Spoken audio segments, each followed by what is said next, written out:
Hello, welcome back to Property Spy. This is the channel where we look at all things property from an investor standpoint and from a first-time buyer standpoint. We try to debunk some of the usual things that you hear out there on the streets and bring back the proper way of appraising deals, which is based on facts, based on numbers, and based on things that work. Now, today's video is sponsored by Valap. Valap is a tool where you can appraise properties, appraise opportunities, and within seconds, you know if an opportunity is worth being called an opportunity or you should walk away from it. Now, we'll look at this tool a bit later, but this week we shall be looking at the cheapest property in the UK as of today. Now, where is it? What prompted this search is this article in the Chronicle line. Now it says there's a £1,000 flat on the market in Washington. Yes, Washington, not America, Washington in Tyneside, and that's up north somewhere in the UK. The area looks okay. It's not the end of the world for £1,000. A lot of people spend £1,000 on things like crypto. Sorry, did I say crypto? Yeah. People spend £1,000 on things they ought not to be spending £1,000 on. So if this is going to be a cash buy, then you can't go wrong, really. But of course, you need to look at the paperwork. So this flat is in Tyneside, and it's on the market, albeit via auction, for £1,000. Now, this is a common trick that auctioneers use. They set a really low guide price to get people in, get people rushing for the properties and competing, and through the frenzy, they'll bid up the price of the property and get a higher value for the vendor. Now, what's the situation here? So it's £1,000. Now, this article says it's on Rightmove, so I went into Rightmove to have a look. Now, this is it. Indeed, it's on Rightmove. Okay, it's a modern method of auction that generally means online. Okay, so they can't arrange access, which should set alarm bells ringing because you don't know what you're buying. But they ought to be a legal pack, which you should request from the auctioneers.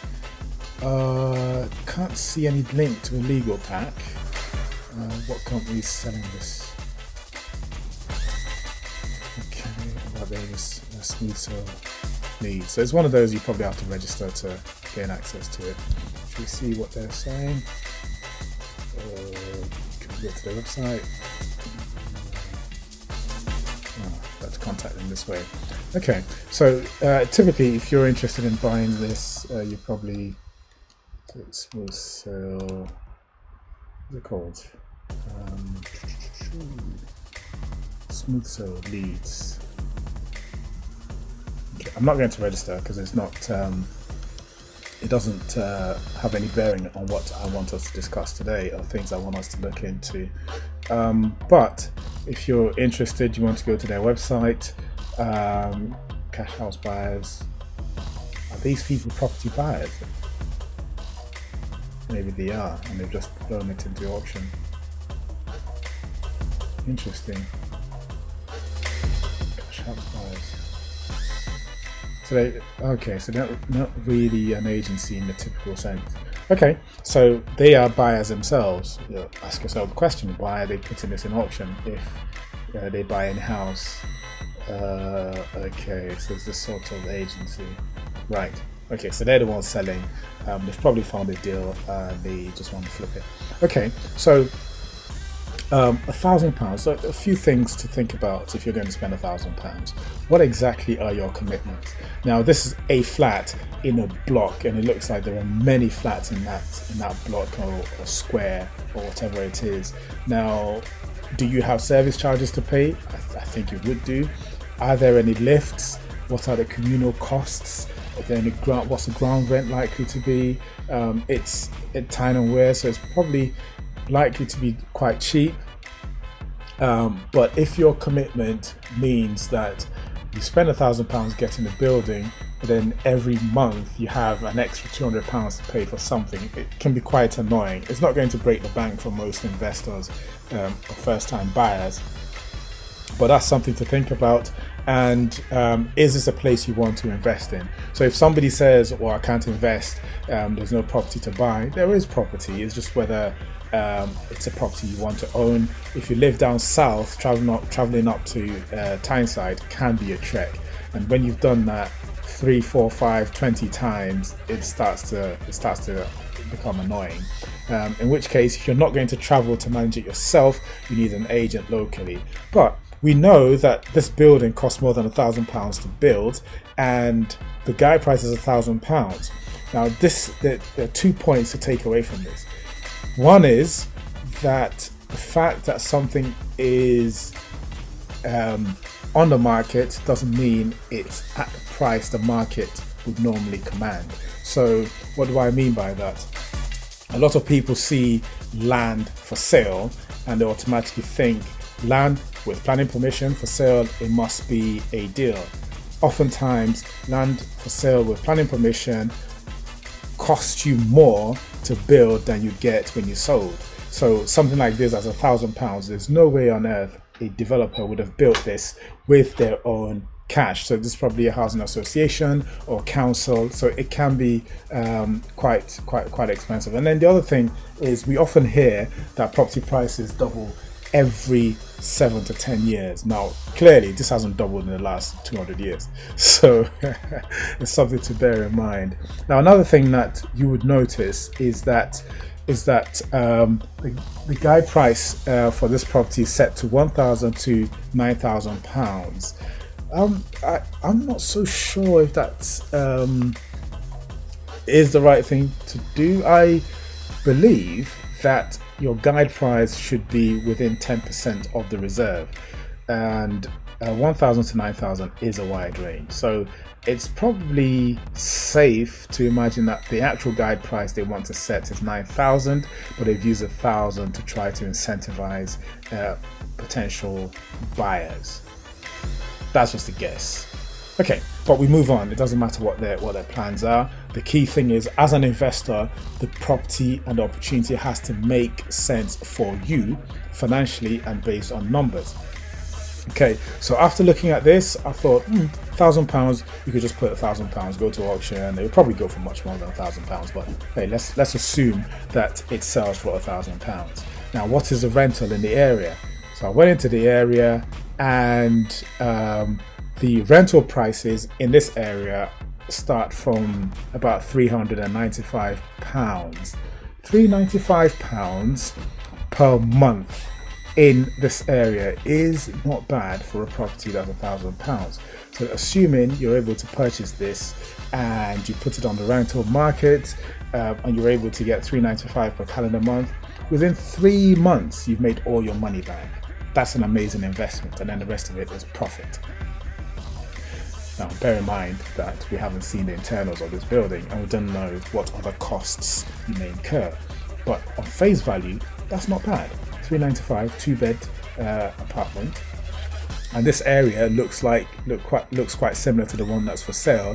So it's not bad, even if it's £250 a month for a 2-bed. That's not bad if your initial outlay is £1,000. So to me, this is a fantastic deal for somebody for whom this ticks all the other boxes, i.e. accessibility, the tenant type you want to serve, the demography, and the security of the money you put in. If you see it as, well, rather than buy champagne in the club at the weekend in London, I'd buy a property, then this is not a bad one to go with.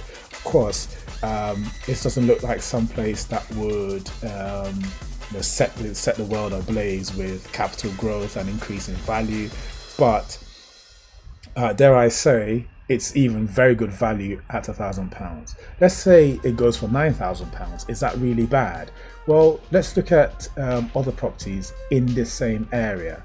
What are they going for? Look, £29,000 for a 1-bed. The one we're looking at is this one for 2-bed. So not bad. This one, £30,000. This one, £30,000, £32,000. This looks like the same area, albeit with the courtyard nicely fixed up. Let's have a look. Yeah, so this one, the courtyard is nicely done up. and this property needs work, as you can see. So 30,000. How long has this been on the market? It's 29th April, so that's not bad. So all in all, this isn't a bad one to look at or consider for your portfolio if that ticks all the other boxes. Now, some other consideration you need to factor in is if you're purchasing this as an investor and you're a first-time investor and this is your first property, often if you want to start investing, it's good to have a cluster of properties, and that cluster will make it worth traveling the distance you have to travel to manage and look at different things. So what does that mean? You want to consider buying maybe 5, 6, 7 in the same area, so that when you're traveling up to Washington, it's worth the investment. And inevitably things will break. The different properties can support each other, and it helps secure your investment. So if you're going to start with 1, look at buying 2, 3, 4, 5, 6. Is that what you want to do in this area? If you're getting it for £1,000, definitely worth it. But when you start looking at £49,000 and your rent is about £350, then it's not so great. It's not terrible, but it's not great. Think about the deposits you have to leave in. Now, all right, mentioning deposit. Now, if you get that flat for £1,000, you might be able to refinance it at this higher price and take all your money out, which would be amazing. So you purchase it, you get all your money out, and then you rent it out for decent money. Fantastic. Obviously, if it's lower than £30,000, the number of lenders you have that can support that sort of purchase is far reduced. So the other thing you could do is using Valap, the sponsor of today's video.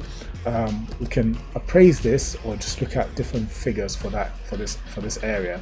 So if we go into the dashboard, once you've registered, you can add a new appraisal. Just paste the link, it gets pulled in. Then you submit for appraisal. I'm going to submit for appraisal this time because it's just a flat. If it were a bigger opportunity where you can convert or develop, then we'll do a mega stack appraisal. So we save this, and then we look at different stats. So let's look at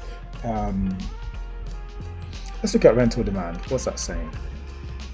Rental demand, months of inventory, month, 1.3 months, days on the market, 39 days.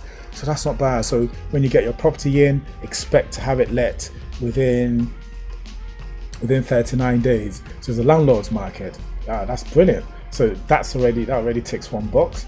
Should we look at growth? Okay, so it spiked in 2018, came down to 29 in 2019 and grew slightly. Okay, and the price is just a general growth.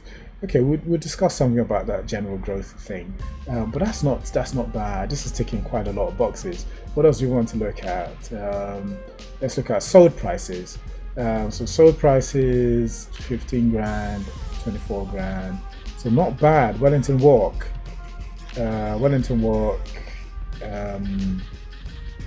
15,000 here. Average price 26,000. So I think this is a very good buy. This is a great tick. I think if you're that way inclined and you like that area, or you're happy or comfortable investing in that area, this is one to go for. If you purchased it even for £5,000, you'd make your money back in a year and a half, and that's not a bad investment. Now, the other thing that came up this week, and thanks to Vala for providing this tool. Another thing that came up this week is all the stuff about the property market dropping and the crash. The fact is, whilst they're saying that property markets will crash and things are difficult, things are very difficult, but property prices are still rising, and that's because there is demand. So that is the situation. So Phil Spencer has chimed in, trying to explain why the stalemate, and this article is talking about people wanting there's no paucity of people trying to purchase. It's just that they are scared that if they sold the house they currently live in, they might not be able to buy something. So what they're doing is they're trying to do the purchase before they list their properties. So that's driving our demand. And that's the stalemate he's talking about. And a lot of what's happening in the market today is counterintuitive. We have a huge issue with inflation. The cost of living has increased significantly, yet prices are going up. Make of it what you will. A lot of people have money and are struggling to purchase, and that is a sad state of affairs. But that's just how it is at the moment. Eventually, the people who say the property market will crash will be right, because eventually it will happen. But what you do is, as you're investing, is make sure that if you are renting out, that rental money is covering your mortgage with some extra, just in case interest rates keep rising, and for any other eventualities and things that you have to pay to look after the property. But other than that, if the property dips, if it rises, you don't care, because your costs are covered. And as is often said, it's not about timing the market, it's about time in the market. So you buy and you just wait. If property drops, it will come back up. It often does. And there might be a time when it's different, but I haven't seen it different. So looking at this Halifax report from April, house prices increased sharply again. So it's just the same story. It keeps increasing. It's not going to increase forever. But whilst it's increasing, make sure you are taking advantage of the increases in value, and just bear in mind that at some point the prices will drop, and you need to make sure that you don't leave yourself in a very difficult situation where you have to sell when property prices drop. What's this article I saw again? Okay, house price rise again, 9th month in a run. So this one I was looking for an article about what's it called, the property predictions from the government, but I didn't see anything on here, so I'm just going to leave this for now. What's this article again? So housing market is kaput, a bit dramatic. Just somebody saying that the prices are really high, and the cost of living crisis has kicked in, yet prices are still increasing, so eventually prices will drop. Okay, that's fine, we expect that to happen at some point, but it's not happened yet. It will happen, but it's not happened yet. This one was this one why are there so few? Yeah, so as I mentioned before, it's just that there's a lot of money chasing very little stock. And Spencer is suggesting that it's because people are trying to buy before they sell, rather than going through the usual process of putting your property on the market and then going off to buy or find what you buy. That gap in the both transactions occurring is a major issue. So this one, Wall Street is talking about Russian oligarchs, facing pressure in the UK. But let's face it, most of the UK, 99% of the UK cannot afford these buildings that these Russian oligarchs are allegedly purchasing. So when we see these articles, it's just really to generate a bit of news, a bit of sentiment, a bit of angst. But the truth is, even if these guys didn't purchase it, I mean, if you're the owner of this building and a Russian oligarch approaches to purchase, you'd be thanking God for somebody who's approached to purchase this building that's extremely expensive, and only the select few, only very, very few people can purchase it. So kicking them out would leave a massive gap at the top of the property market, and I do not see very many people rushing for it. And there is a market at that top. You just don't want to, hurt other people's business. But what's this? Sold for 140 million. How many people in the UK can afford 140 million? So it's these oligarchs that are purchasing it. You might say they're using it to wash their cash, but if they came to sell, would they find many people purchasing? I don't know. But there you go. It's that's what this article is saying, and let's have a bit of reality. Have a reality check on this news article. Yes, they may not live in the properties, but they are fulfilling a role in the market. What's this one? House prices rise at the fastest rate in 15 years. Yes, that is true. Enjoy the rise whilst it's there. It will come down at some point, but if you invest wisely, invest correctly, you'll be able to live through that downturn. What's this one? Property transactions. Okay, so this is a graph of property transactions. So it's going up. It dipped a bit in January and it's gone back up. March 21 was really pandemic, wasn't it? Pandemic time, and property transactions increased and grew at that time. So this all makes for really interesting reading. And the whole point is this, that property prices are growing. You can find something to purchase in the market regardless of your budget. Just check other things, other non-property related things, like the demographic of the area you're purchasing in. If property prices were to drop, would you be able to sustain that property and manage that property? What's rental like? What's your yield like? And that's about it. But I think all in all, this week is a good week for property, not so good for crypto, but a good week for property. Now, if you need any help analyzing properties, appraising properties, do feel free to contact Valap. We are here to help you, and happy investing. That's it.